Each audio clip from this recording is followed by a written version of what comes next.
Hello, and welcome to the conservative Masorti movement, Tikkun, Leil, Shavuot. 24 hours. That's one movement, 24 hours, and lots of Torah.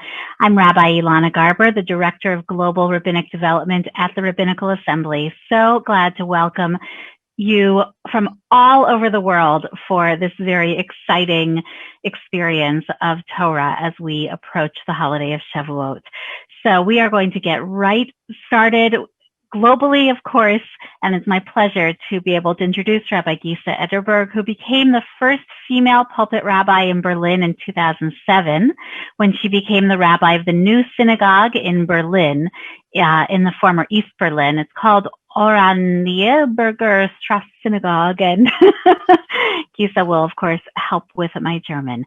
So without further ado, we are so glad you're here, so glad to welcome Gesa, and we hope that you will enjoy Torah in these 24 hours, come and go and keep coming back and bringing friends, and wishing you a Chag Sameach as we begin. Rabbi Gesa. Thank you. Thank you so much, Rabbi Ilana. Garber, it's great to be here, and it's just lovely to be the first one to open this global tikkun, which will then move, from Europe to the US and from East Coast to West Coast, and we'll hope that everybody can take something home. I will speak, as Rabbi Ilana Garber introduced me, I'm Rabbi Gesa Ederberg in Berlin, and I will speak about the Akdamut prayer, the prayer which we introduce our Torah reading with on Shavuot morning. And I would like to share with you, before we go into the text, my personal connection with that prayer, which has different levels. And if we could have the screen shared, so that would be great. So what you see here, and you might recognize that the German in there was my first real so to speak, meeting with the Akdamut prayer, which was on a Shavuot morning at JTS, when we did Shachrit, and Chancellor Ismar Shorsh pulled me over, opened his old Machzor for Shavuot and said, Gesa, you are the only one in the room who will understand that. Look at that. And it was a handwritten Akdamut, the entire prayer written out with a German translation. And you can see there even footnotes and brackets and everything like that, that his father, Rabbi Shorsh, who was rabbi in Hanover in Germany, and then emigrated just in time, fleeing from the Nazis, had written out in his handwriting. So I was obviously very, very touched. And when we did the first Tikkun Leil Shavuot in what would become the Oranienburger Straße Synagogue, that's the big one with the Golden Dome in Berlin, I taught this prayer at the first Tikkun we did, actually. So I'm really happy to take it up again today with all of you. And just also mentioning how sad I am that we were not able, we have done it ever since we have read the Akdamut, ever since in the morning after doing a Tikkun Leil Shavuot, and it's usually like at 4:30 in the morning when it just gets light in Berlin. We haven't done it last year because of the pandemic. We won't do it this year because we are still in lockdown, so at least talking about it and teaching it is somewhat of a replacement for the real thing, so to speak. If we can, before we go into the text, actually, I want to share a little bit of background with you about the prayer. It was written in the 11th century, actually in Germany, in Worms or Wormser, which is one of the important Jewish centers in the 11th century. It's written in Aramaic, complicated Aramaic, actually, and it's written by Rabbi Meir Bar Yitzchak, who was a cantor, Shaliach Tzibur in Worms, and died approximately at 1095. The Akdamut has 90 verses.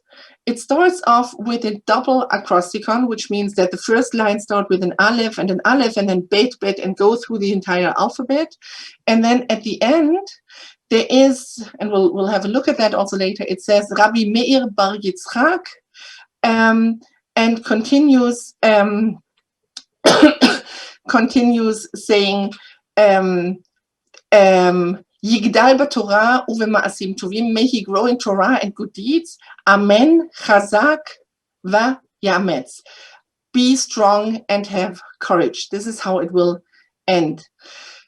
The Akdamut is sung to a very special tune, which is also used actually for when we call up the Kalat Torah or the Chatan Torah and Bereshit at Simchat Torah, which is an amazing bridging between this wonderful the reenactment of getting the Torah, receiving the Torah at Mount Sinai, and then on Simchat Torah, when we reflect about our own practice of reading the entire Torah till the end and starting all over again. So it's both times it's the same melody that is used, also symbolizing that the relationship between the Torah and the people of Israel, or God and the people of Israel, very much is like a marriage, actually. We have the Akdamut is the Ashkenazi tradition of what's said before the Torah reading, whereas in the Sephardi tradition, there are several piyutim, poetry, you can hear the same word, piyutim, poetry, using the symbol of the ketubah, of the marriage contract between God and Israel. And there are some beautiful texts out there, also combining Hebrew and Ladino, really bringing it to life.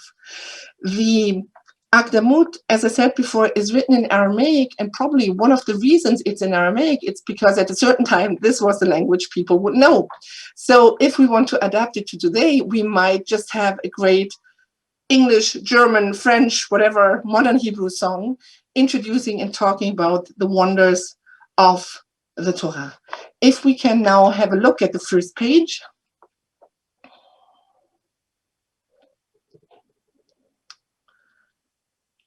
Is the screen sharing again?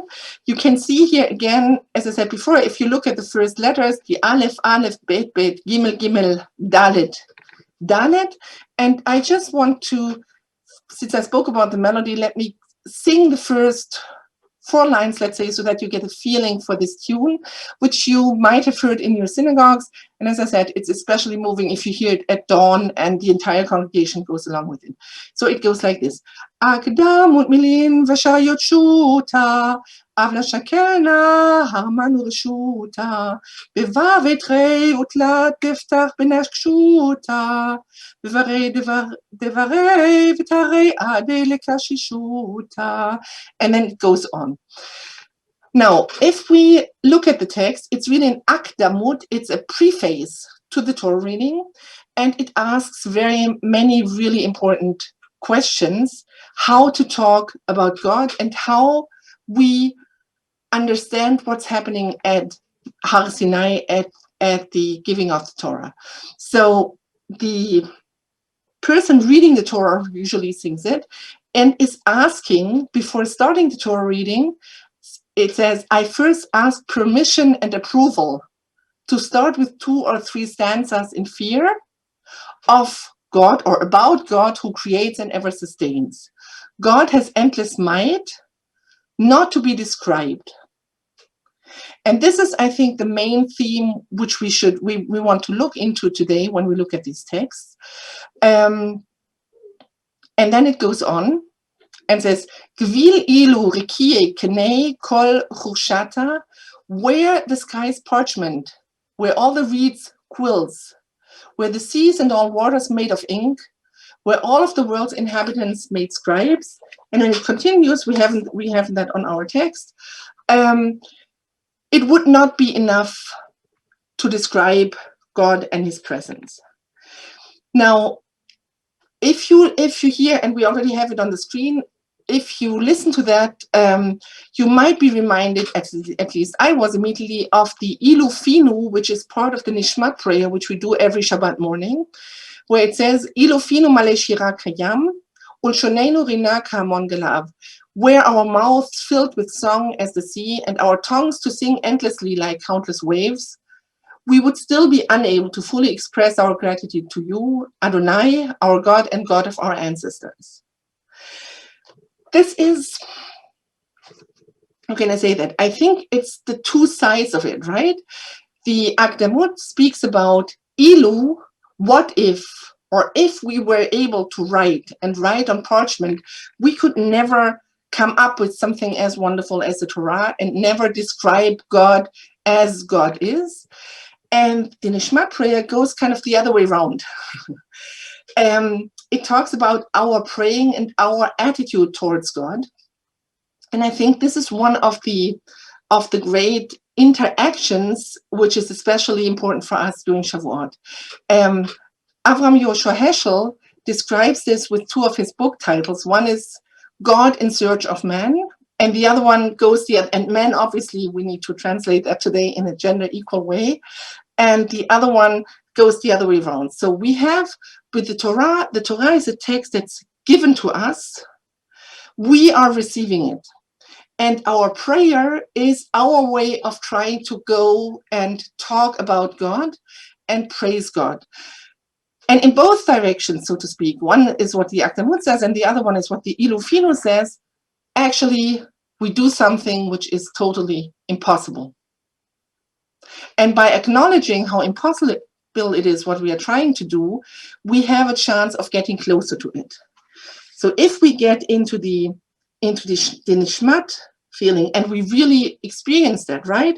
Our mouths filled with song, you really can feel that physically, and our tongues to sing endlessly like countless waves, it really gives you this feeling of an ocean of song, like the Akdamut has this ocean of parchment and of dio, of ink, trying to describe God, and it's never, ever enough. We can't do anything but try to get there. And if we read again in our text, just waiting for it to show up again, thank you. Next page, please. Here we are. It continues describing the creation of the world. And between the giving of the Torah and the creation of the world, we are twice in this situation of God's greatness being just way beyond our grasp, so to speak. Hadar mare shemaya v'shalit bayabasha, hakem alma yechidai v'chapsha kechapshuta, bela leu shachlela uvela teshashuta, uvata kalila delayed behe meshashuta. Now, on the one hand, we describe creation as we describe the giving of the Torah with noise and thunder and a big, big physical event. And on the other hand, here it says, it happened with nothing but a hey, the letter hey, like just breathing. And here is the Midrash, which brought this picture. The Midrash is built on a verse in Bereshit, in the book of Genesis 2, chapter 2, verse 4, where Rabbi Abahu says, B'Shem Rabbi Yochanan, Behib Aram, by his creating, that's what it says if you translate it literally. So Rabbi Abahu takes it apart and says, Behei Bera'am, with the letter Hey, created God heaven and earth. Umaheze kol haotiot tosfin et halashon v'ze eino tofes et halashon. Just as all the letters of the alphabet make a sound using the tongue, right? You need to do something, and it has some harshness in it. Here, it's nothing. It's just breathing. Kach lo ve'amal velo biyigia bara hakadosh baruch hu et olamo, without labor and without effort. And actually, I think this year it's especially appropriate to think about breathing, getting air, being able to breathe. On different levels, we have experienced this year a situation where breathing, getting air and being able to breathe has been taken away from people through racism, through the pandemic. So going back to this feeling of God being one, Nishmat kol chai, the breath of all life, is so important. And saying that the entire world exists because of the breath of God is, I think, an especially powerful picture. Now we move on. We said that we as human beings are not able to see, to express the world. So maybe somebody else is. And if we can get the next text, maybe we look into the heaven and there are the angels. And maybe we might think the angels are the one who can express the glory of God and speak about God in an appropriate way. Well, actually, if you look at the Akdamut, it's not true. And if you look at rabbinic literature, it's also not true. Angels are born, many of them, with just one single task in life. That's why it says they are newly born each and every day. So great are God's ways. So there are all kinds of angels actually there. Some are born out of the heavenly, of the godly fire, just to say one kadosh, one time holy. And then they disappear again into the heavenly fire. Others, another sort of angels, are able to actually say the 3 times kadosh, kadosh, kadosh, kadosh, and then they disappear again.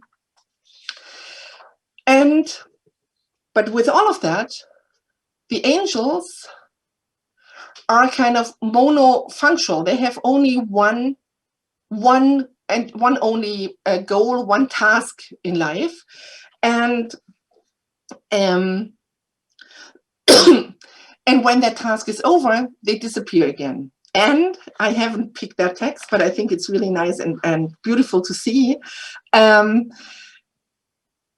The angels are supposed to talk about, when they say kadosh, kadosh, kadosh, when they praise the holiness of God, they have to wait till the people of Israel are ready to say so. So the angels are kikal min kadam shaddai, as if the sound came from God, him or herself, God's self, like oceans roar. They speak loudly, and they see God as if he was a rainbow, kashta, it says in the Aramaic, which is a reference to a beautiful vision of God in Ezekiel, where it says, like the appearance of the bow which shine in the clouds on a day of rain, such was the appearance of the surrounding radiance. That was the appearance of the semblance of the presence of the eternal. When I beheld it, I flung myself down on my face, and I heard the voice of someone speaking. So you can see here that, like the angels, we try to picture the angels. Yechezkel has kind of a vision and tries to express what he sees, and he goes in this round of, it's the appearance of the semblance of the presence of the eternal. So obviously there was something which he experienced, but he was not really able to express what it says. And after the Akdamut establishes this way of, actually, we cannot say anything about God, we would be left with this feeling of God is so far away from us, and how can we even get closer, right? The picture of even the angels not being able to see God, and the angels just being able to say Kadosh, and then they disappear into the fire again, leaves us with a big question. So what about us? And then the text continues.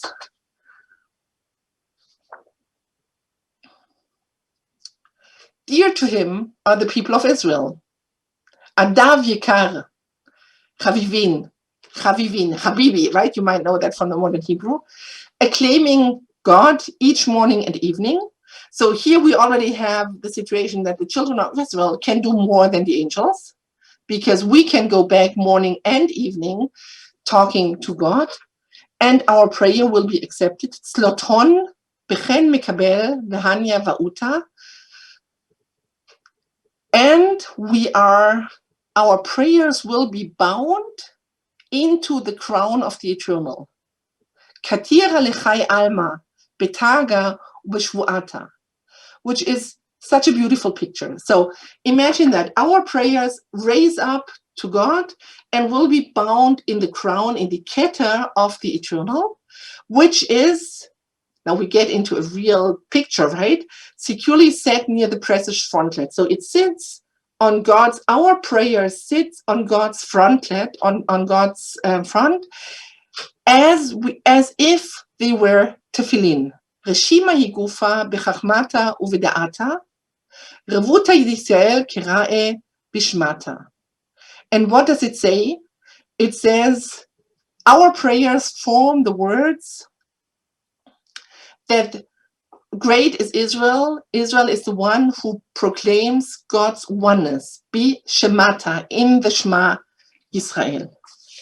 Here again, and we have that on the next page, the Akdamut, the 11th century Paitan, the poet, draws on two beautiful, beautiful midrashim. One is from the Talmud, from the Bavli Brachot in the very beginning. Amar le Rav Nachman bar Yitzchak le Rav Chia bar Avin. Rav Nachman bar Yitzchak said to Rav Chia bar Avin, Hanet tefillin de mare alma, marketiv du, what is written in the tefillin of the master of the world.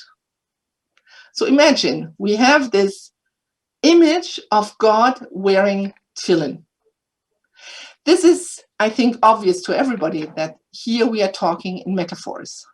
Nobody, I think, not Rav Nachman, not Rav Chia bar Avin, will really think that God wears tefillin, right? Because God doesn't have a body, so why would he wear tefillin? But the image they are creating is so strong. Avin answers him and says, Umi ke'amcha Yisrael goy echad ba'aretz. Who is like your people of Israel, goy echad, one nation in the land? So we, in our tefillin, it says, Shema Yisrael, Adonai Eloheinu, Adonai echad, God is one. And in God's tefillin, it says, Israel is goy echad ba'aretz, bringing the two of us so close together. And we spoke about the crowns of the Torah and how our prayers move up and become part of God's crown. And here is the midrash where this originates from, that God self, sits up there in the heaven.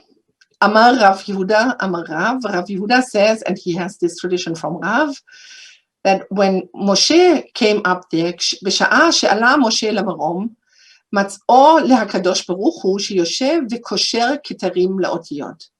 He sees God sitting up there and waving crowns to the letters of the Torah. Now this relates us back to this double connection, that on the one hand, the letters of the Torah is what is given to us at Shavuot and what informs our way of thinking and talking about God. And we can be conscious that it's always we're only trying to get close, right? If we spend this Tikkun Leil Shavuot, for example, now studying the entire night, we try to get closer to God, on the one hand. And then on the other hand, it's our prayers, the way we try to get closer to God and to talk to God, which crowns God, which makes God the King of the universe. And this interdependence between ourselves and God, this interdependence between what is written in the Torah and how we pray, is for me one of the most fascinating aspects, actually. It's like, how can we say that? We receive the Torah, and within the Torah, we already have prayers, right? We have the ancestors are praying, the Psalms are prayer texts, King David is praying, Hannah is praying. So we receive from God models of prayer, so to speak. And at the same time, we hear and learn, and our tradition emphasizes all the time, how important it is that we fill the gaps, that we ourselves add to the crown of the Torah all the time, that we keep weaving new meaning into the old words, that we keep weaving our own life into the tagim, into the little crowns on top of the Torah. And this is not if we do that and if we become creative, this does not take away from God's glory and God's uniqueness. Actually, it does add to it.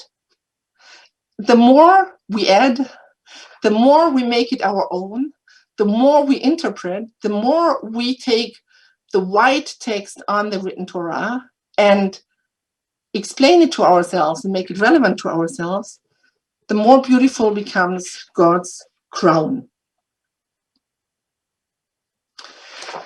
At the end of the Akdamut, after, and we are skipping that part, after talking about Olam Haba, the world to come, and the hope for peace and the hope for redemption, Rabbi Meir Bar Yitzchak concludes. And if we can see the text again.